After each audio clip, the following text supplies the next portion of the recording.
కేంద్ర బడ్జెట్లో పలు వర్గాలకు రాయితీలు ప్రకటించారు నిర్మలా సీతారామన్. బంగారం, వెండిపై కస్టమ్ డ్యూటీ తగ్గించారు. బంగారం, వెండిపై సుంకం 6% తగ్గించారు. ప్లాటినంపై 6.4% తగ్గించారు. క్యాన్సర్ రోగుల మందులపై సుంకం ఎత్తివేసింది కేంద్రం. మొబైల్ ఫోన్లపై బేసిక్ కస్టమ్ డ్యూటీ తగ్గించారు నిర్మలమ్మ. జీఎస్టీ రేట్లు మరింత హేతుబద్దంగా ఉండేలా చర్యలు తీసుకున్నారు. స్టాంప్ డ్యూటీని పెంచుకునేందుకు రాష్ట్రాలకు అనుమతి ఇచ్చింది కేంద్రం. ఇక మహిళల ఆస్తుల రిజిస్ట్రేషన్పై స్టాంప్ డ్యూటీ తగ్గించారు. కేంద్ర బడ్జెట్ స్టాక్ మార్కెట్లపై తీవ్ర ప్రభావం చూపించాయి. సెన్సెక్స్, నిఫ్టీ దారుణంగా పతనమయ్యాయి. शुक्रवार दिनांक 19 जुलाई 2024 को भारत पहुंची। उन्होंने 21 जुलाई 2024 को आगरा का भ्रमण किया और उस समय ఇక బడ్జెట్ కేటాయింపులపై మార్కెట్ అనలిస్ట్ శేషు గారు మనకు ఫోన్ లైన్ లో మాట్లాడడానికి సిద్ధంగా ఉన్నారు. వారితో మాట్లాడదాం. శేషు గారు నమస్తే అండి. నమస్కారం అండి. సార్ చెప్పండి సార్, అసలు ఓవరాల్ గా బడ్జెట్ ఎలా ఉంది, మీరు ఎలా విశ్లేషిస్తారు? బడ్జెట్ పరంగా బాగానే ఉందండి. బడ్జెట్ అనేది యాజ్ యూజువల్ మనకి ఇప్పటి వరకు అంటే గత 10 ఏళ్ల నుంచి మనకి తెలిసిందే బీజేపీ గవర్నమెంట్ రూలింగ్ లో ఉంది. సో రిఫార్మ్స్ అనేది చాలా స్ట్రాంగ్ గా ముందుకు తీసుకెళ్లారు. బడ్జెట్ బడ్జెట్ లాస్ట్ 10 years లో ఇప్పుడున్న గవర్నమెంట్ అయితే ఇప్పుడు ఈ బడ్జెట్ లో ఏంటంటే కొంచెం అంటే లాస్ట్ కొన్ని ఏళ్లగా ఉన్న బడ్జెట్ కొంత మార్పు ఈ బడ్జెట్ లో కనపడింది. సో కొంత ఇది కామన్ మ్యాన్ బడ్జెట్ గా చెప్పవచ్చండి. కొన్ని కామన్ మ్యాన్ కి కొన్ని వరాలు కూడా ఈ బడ్జెట్ లో ఉన్నాయి. At the same time stock markets మీరు అన్నట్టుగా అప్పుడు బడ్జెట్ అయిపోగానే ఒకసారి నిఫ్టీ అనేది బాగా ఒక 300 పాయింట్స్ దాకా కరెక్షన్ లోకి వెళ్ళింది. బట్ ఇది ఎక్స్పెక్ట్ చేసిందే. సో మామూలుగా ఏంటంటే న్యూస్ అయిపోగానే కొంచెం అంటే న్యూస్ ఇప్పటి వరకు బడ్జెట్ గురించి చూసింది markets. At the same time budget కాగానే కొంచెం డిప్ రావడం అనేది సాధారణమే. బట్ ఓవరాల్ గా నేను మార్కెట్స్ మీద పాజిటివ్ గానే ఉన్నాను. సో బడ్జెట్ మీద కూడా పాజిటివ్ గానే ఉన్నాను.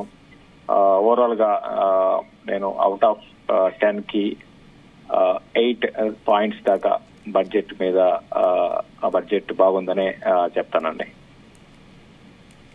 రైట్. అయితే ఓవరాల్ గా స్టాక్ మార్కెట్లపై ఎలాంటి ప్రభావం చూపిస్తుంది మన బడ్జెట్? స్టాక్ మార్కెట్స్ పరంగా అండి ఇప్పుడున్న పరిస్థితుల్లో ఇలా బాగానే ఉంటాయండి. అంటే పెద్దగా అంటే మేజర్ చేంజెస్ అంటూ పెద్దగా ఏం మార్పులు రాలేదు. స్టాక్ మార్కెట్ మీద ప్రభావం అంటే నెగిటివ్ ప్రభావము లేకపోతే బాగా అద్భుతాలు పాజిటివ్ ప్రభావాలు పెద్దగా ఏమి ఉండదండి. అయితే ఇండివిజువల్ కొన్ని సెక్టార్లో చిన్న మార్పులు వస్తాయి. సో అటువంటి ఉన్నాయి తప్ప భారీగా అంటే గేమ్ చేంజ్ బడ్జెట్ అని చెప్పలేము. అట్లనే తీసిపారేసే బడ్జెట్ కాదు. అంటే దానివల్ల పెద్దగా స్టాక్ మార్కెట్స్ పరంగా ఎటువంటి భారీ మార్పులు అయితే ఉండవు. అంటే వోలటాలిటీ అనేది ఉంటుంది. ఈ రోజు బాగా వోలటాలిటీ ఉంటుంది. ఈ వోలటాలిటీ అనేది నెక్స్ట్ 1 or 2 days లో స్లోగా మళ్ళీ తగ్గి మళ్ళీ మార్కెట్స్ మర్చిపోతాయండి. స్టాక్ మార్కెట్స్ ఎప్పుడు కూడా ఎలా ఉంటుందంటే ఏదన్నా మనకి జరుగుతున్నప్పుడు అంటే ఏదన్నా ఈవెంట్ ఉన్నప్పుడు దాని గురించి పెద్దగా చర్చిస్తాయి ముందు ఒక 1 month ముందు. ఆ ఈవెంట్ అయిపోగానే అదే సెకండ్ లో అదే నిమిషంలో దాని గురించి మర్చిపోతాయి అనమాట. సో రేపటి నుంచి మళ్ళీ యాజ్ యూజువల్ మళ్ళీ గ్లోబల్ క్యూస్ ఎలా ఉన్నాయి, నెంబర్స్ ఎలా ఉన్నాయి, వీటి గురించి ఆలోచిస్తుంది. కాబట్టి బడ్జెట్ వల్ల స్టాక్ మార్కెట్ లో ఒక భారీ చేంజ్ వస్తుంది అయితే నేను అనుకోవాలి. అయితే బంగారము, ప్లాటినం వంటి వాటిపై కస్టమ్స్ డ్యూటీ తగ్గించారు కదా, ఇవి కూడా మార్కెట్ లో ప్రభావం చాలా వరకు ఉంటుంది కదా, ఇది ఎలా విశ్లేషిస్తారు? అంటే దీనికి స్టాక్ మార్కెట్ పెద్ద సంబంధం లేదండి. ఇప్పుడు మీరు కన్స్యూమర్ కి సంబంధించి ఉంటుంది. స్టాక్ మార్కెట్ పరంగా పెద్దగా వీటి అసలు పెద్దగా కాదు. దీనికి పెద్దగా అసలు సంబంధం ఏమి ఉంటుందండి కస్టమ్స్ డ్యూటీ మీద. స్టాక్ మార్కెట్ పరంగా చెప్తున్నా. అంటే ఇది దేని మీద ప్రభావం చూపిస్తుంది? అంటే తగ్గించడం బంగారం, ప్లాటినం వీటి వాటిపై కన్స్యూమర్ కి మీకు కొంచెం తగ్గడం కనిపిస్తుందండి. అంటే బంగారం మీద అంటే కస్టమర్ కి కొంచెం రేటు తక్కువ అట్లా ఆ విధంగా అనిపిస్తుంది తప్ప అంతకు మించి పెద్దగా ఏముండదండి. పర్సనల్ ట్యాక్స్ విషయంపై దీని ప్రభావం ఎలా ఉంటుంది మీరేమంటారు? పర్సనల్ అంటే ఇప్పుడు మన ఓవరాల్ గా అంటే మన పర్సనల్ ట్యాక్స్ పరంగా చాలా మంది ఏంటంటే మన ఇండియాలో ట్యాక్స్ పరంగా చాలా ఎక్కువ అని ప్రతిసారి అంటూ ఉంటారు. బట్ అది కాదండి. అది ఎందుకంటే మన ఇండియాలో చెప్పాలి అంటే ట్యాక్స్ పరంగా మనం ఒక మోడరేట్ దాంట్లోనే ఉన్నాము. ఇప్పుడు మీకు వెస్టర్న్ కంట్రీస్ కానీ డెవలప్డ్ కంట్రీస్ కానీ చూస్తే అక్కడ 45 to for example European union లో మొత్తం అంతా కూడా 45 to 50%, 55% ట్యాక్స్ లో ఉందన్నమాట. అక్కడ ట్యాక్స్ ఉంది. ఒక్కొక్క కంట్రీకి ఒక్కొక్క విధంగా. మనం ఇంకా అక్కడ వరకు వెళ్ళలేదు.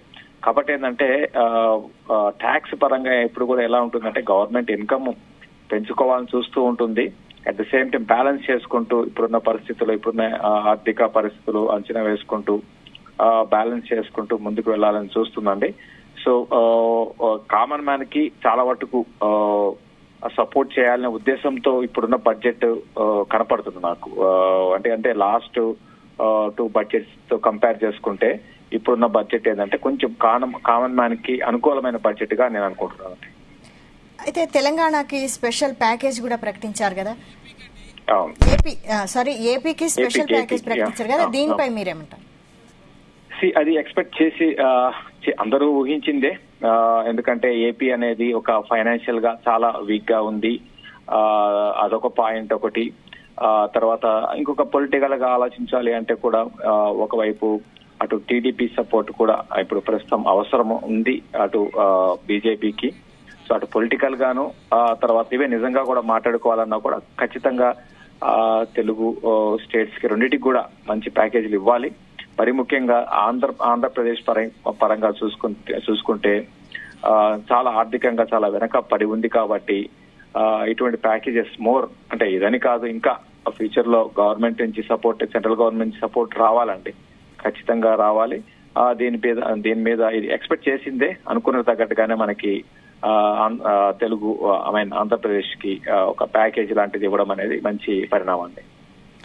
అదే స్టాక్ మార్కెట్ లో షేర్స్ అమ్మడం కొనడం వీటిపై చార్జెస్ ఎలా ఉండబోతున్నాయి? అది ఇంకా నేను చూడలేదండి. అది నేను డీటెయిల్ గా నేను చూడలేదు. సో ఒక్కటి నేను ఇంకా యాక్చువల్ గా చెప్పాలంటే అండి, ఇంకా మనకి ఇది ఏంటంటే జస్ట్ పైన మనం చూసాం. ఇంకా ఇన్ డీటెయిల్ గా వెళ్లాల్సి ఉంటుంది. ప్లస్ ఈ మధ్య కాలంలో ఏమైంది అంటే బడ్జెట్ తర్వాత కూడా చాలా మార్పులు తీసుకొస్తున్నారు. అంటే బడ్జెట్ లో అలొకేషన్స్ తో పాటు దాని తర్వాత కూడా చాలా నిర్ణయాలు తీసుకుంటున్నారండి. It not only stock market, అంటే ఒక ఇండస్ట్రీకి సంబంధించిన నిర్ణయాలు కానివ్వండి, అలొకేషన్స్ లో కానివ్వండి, చాలా మార్పులు తీసుకొచ్చారు. లాస్ట్ టైం అదే జరిగింది, మనకి లాస్ట్ ముందు కూడా అదే జరిగింది. కాబట్టి ఏంటంటే మనం ఇప్పుడున్న మనం మామూలుగా ఏంటంటే మీడియాలో బడ్జెట్ రాగానే ఓకే అంటే ఈ రోజుతో మనకి అన్ని తెలిసిపోవాలండి. అంటే దాన్ని పూర్తిగా క్షుణ్ణంగా చదవాలి. మనం చదివి తర్వాత దేనికి ఎంత ఎగ్జాక్ట్ అలొకేషన్స్ ఉన్నాయి, తర్వాత లాస్ట్ ఇయర్ తో పోల్చుకుంటే ఇప్పుడు దేనికి పెరిగాయి, దేనికి తగ్గాయి, ఇవన్నీ పైన ఇచ్చారు. కానీ మనకి డీటెయిల్ గా మనకు తెలియదు, నాకు తెలియదు. సో నేను చూడాల్సి ఉంటుంది. కాబట్టి ఏంటంటే ఇప్పటికిప్పుడు నేను కామెంట్ చేయడానికి మన దగ్గర ఆ డీటెయిల్ అయితే ఇన్ఫర్మేషన్ అయితే లేదండి. సార్, అంటే మొత్తం ఈ బడ్జెట్ లాంగ్ టర్మ్ లో చూసుకుంటే, లాంగ్ టర్మ్ లో కానీ షార్ట్ టర్మ్ లో కానీ ఇన్వెస్టర్స్ ఎలా చూడాలి? ఇన్వెస్టర్స్ పరంగా అంటే చూడాల్సింది షార్ట్ టర్మ్ అయినా లాంగ్ టర్మ్ అయినా స్టిల్ మన గ్రోత్ స్టోరీ అనేది ఉంటుంది. మన ఎకానమీ అనేది ఒక అగ్రెసివ్ గా ముందుకెళ్లే ఒక ఫేజ్ లో ఉన్నాము.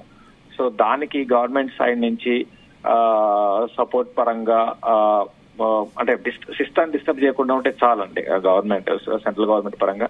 సో అటువంటిది అయితే సెంట్రల్ గవర్నమెంట్, ఇప్పుడున్న గవర్నమెంట్ అయితే ఇంతవరకు అయితే మనకి ఆ సిస్టాన్ని డిస్టర్బ్ చేసే పనులు ఎప్పుడు కూడా చేయలేదు.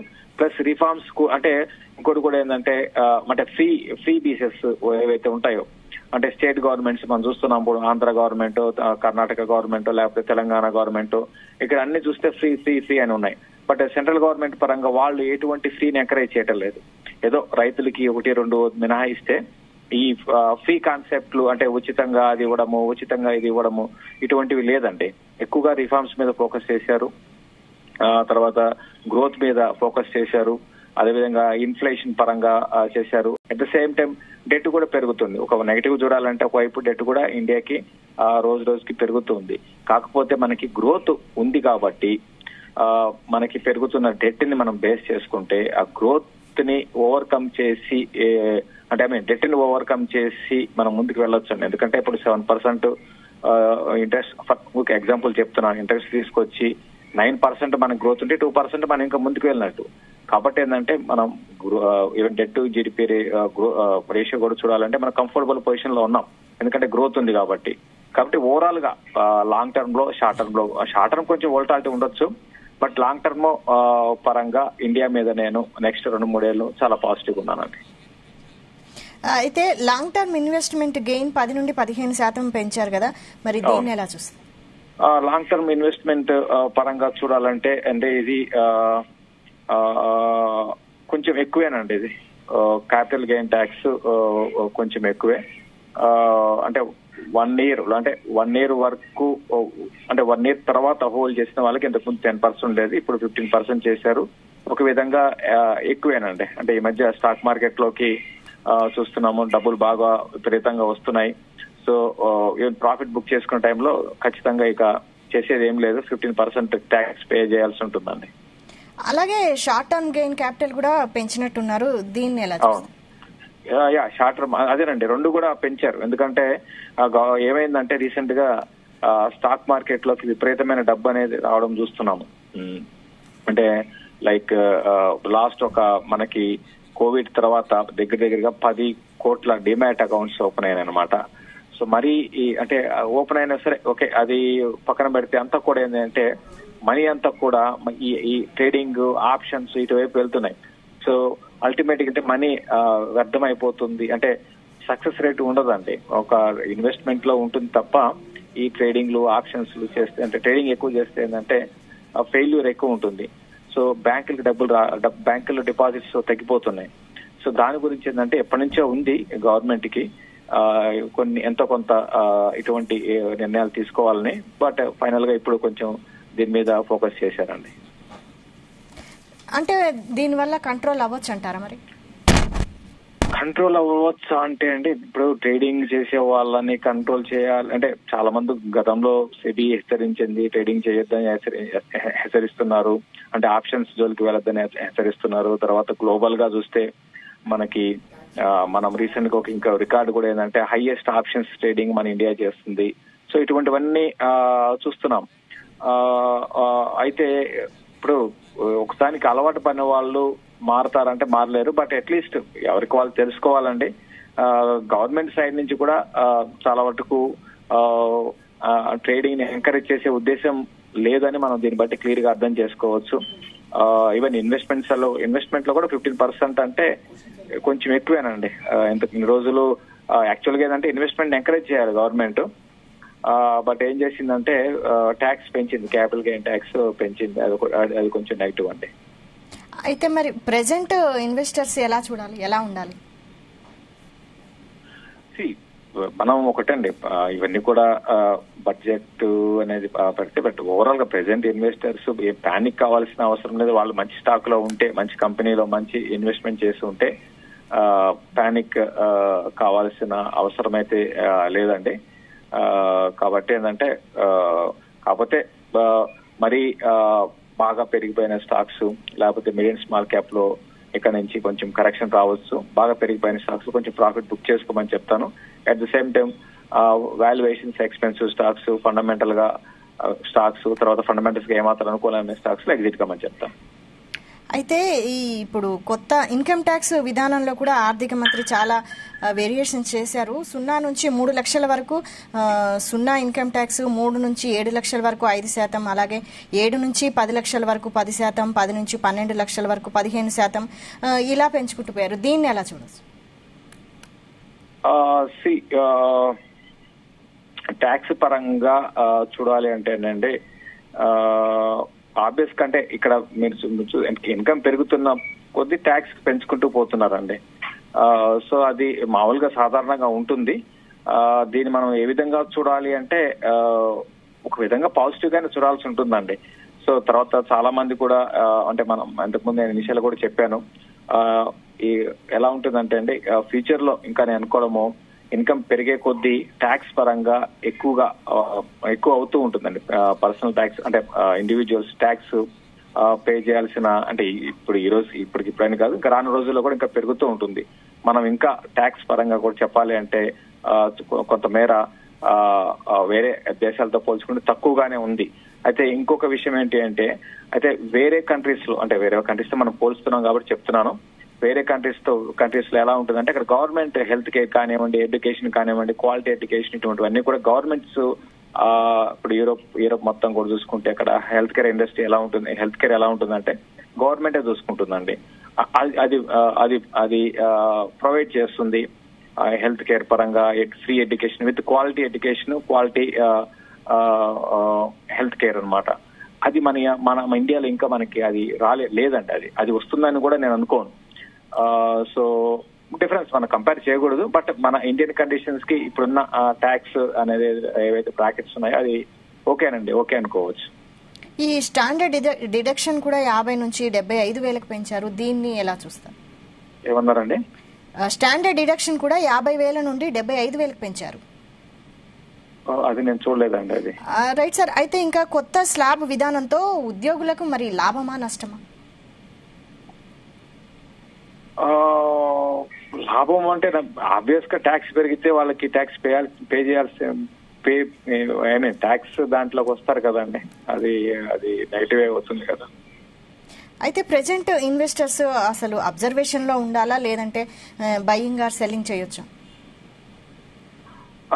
అంటే దీన్ని బేస్ చేసుకొని ఎటువంటి నిర్ణయాలు అయితే తీసుకోవద్దంటే స్టాక్ మార్కెట్ అంటే బడ్జెట్ బేస్ చేసుకొని కాకుండా అంటే సో బడ్జెట్ ఇంకా అయిపోయిందండి. బడ్జెట్ గురించి ఇంకా మార్కెట్ ఆలోచించదు కాబట్టి సో మళ్ళీ ఇంకొకసారి అంటే ఏ సెక్టర్ కి అనుకూలం ఉంది ఏంటి అనేది మళ్ళీ ఒకసారి వాళ్ళు రివ్యూ చేసుకొని వాళ్ళ దగ్గర ఏ స్టాక్స్ ఉన్నాయి, వాళ్ళ పోర్ట్ఫోలియోలో ఎటువంటి సెక్టర్ కి అనుకూలంగా ఉంది, ఎటువంటి సెక్టర్ కి అనుకూలంగా లేదని ఒకసారి రివ్యూ చేసుకుంటే చాలండి. Right sir. మొత్తం మీద స్టాక్ మార్కెట్ పైనే ఎక్కువగా ఫోకస్ చేసినట్టు తెలుస్తోంది బడ్జెట్ లో. ఫైనల్ కారణం ఏమంటారు? స్టాక్ మార్కెట్ పైన ఏమీ ఫోకస్ చేయలేదండి. నేనైతే స్టాక్ మార్కెట్ ఏమైనా బడ్జెట్ లో ఫోకస్ ఉందని నేనేమి అనుకోవటం లేదు. బట్ ఓవరాల్ గా అంటే స్టాక్ మార్కెట్స్ అయితే వోల్టాలిటీ ఉంటుందండి. ఇది ఎప్పుడు జరుగుతుంది, ప్రతి ఇయర్ కూడా జరుగుతూనే ఉంటుంది. సో అగ్రికల్చర్ కి బాగా ఇచ్చారు, ఫెర్టిలైజర్ స్టాక్స్ పెరిగాయి. ఇప్పుడు కొంత ఇట్లా కొన్ని జరుగుతూనే ఉంటాయండి. ఇవన్నీ మామూలే, పార్ట్ ఆఫ్ అంటే స్టాక్ మార్కెట్ లో ఇది జరుగుతూనే ఉంటుందండి ఇదంతా కూడా.